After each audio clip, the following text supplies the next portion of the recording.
Hi there, and just before I get on to my workout and weekly challenge, I thought I'd do a very quick video about supplementation, especially during the winter months or when it's cold.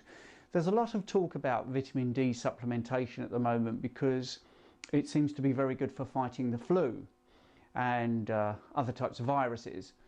This was recently publicised on the BBC News website, so you can have a look on that if you like. And they're just saying basically that vitamin D supplementation seems to be more effective than a vaccine, for instance, against flu. There's also lots of other studies. The British Medical Journal have also produced a study looking at the supplementation of vitamin D. But let's just quickly talk about the fact that people think when it's warm, that's the thing that's going to make a difference and they're going to get less flu-like symptoms. The reason people associate the cold with getting the flu is because you also get a lack of sunshine associated with the cold weather. And it is sunshine that gives you your vitamin D. So when you're out in the sunshine, the light from the sun interacts with a thin layer of cholesterol all over your body, activates the vitamin D within your body, and there you go. So if you're out in the sunshine, you tend to have good levels of vitamin D. I'm a qualified phlebotomist. I'm able to take my bloods, and for the last 3 years I've been tracking my vitamin D levels over the winter months. And for the previous 2 years I didn't take any supplementation, and this year I did take a vitamin D3 supplement and saw that my vitamin D levels did increase by about 30%, which is incredible. There are lots and lots of myths online that vitamin D supplementation doesn't actually work. It doesn't increase your vitamin D.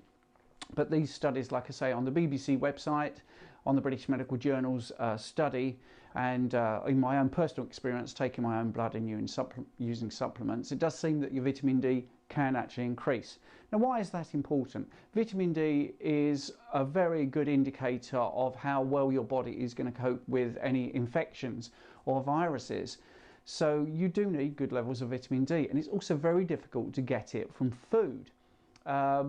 For instance, if you put mushrooms on the windowsill and let them go in the sunlight, you will get an increased amount of vitamin D from mushrooms, but it's very small amounts. And the reason I'm saying this today is because there's a lot of people that can't get out. They're locked out of going to the park. They're just stuck at home, unable to go out into the sunshine. So maybe a vitamin D supplement might be a good idea. I'm not talking about mega doses. I'm not talking about taking tons and tons of it, but just one tablet a day of vitamin D3 might actually be a good thing to do, just to keep your levels up. As for other supplements, I'm not a big fan of supplementation. I think you should be able to get all your vitamins and minerals from food. For thousands and thousands and thousands of years, humans have eaten real food. They've not needed pills and tablets and trackers and people giving them advice. They've just eaten the food and they've been okay. So I wouldn't really listen to too many people that are pushing supplements at the moment, megadosing on vitamin C and stuff like that. One of the easiest things to do is to see if that person is selling any supplements online, and if they are selling supplements, protein shakes, those sort of things, on pushing lots of things in addition to food, then maybe you need to just question whether they are being completely impartial, whether there's a conflict of interest in the way they're presenting information. Anyway, that's my two penneth. If you are wondering about the countries around the equator, why they are also getting flu-like symptoms, obviously the colour of our skin, how dark we are, will also regulate the absorption of vitamin D. The human body will not be overdosed on vitamin D at the equator and having drastic deficiencies at the poles, because as you go further north, humans have developed lighter and lighter skin, so that's regulating the amount of sunlight that's getting through.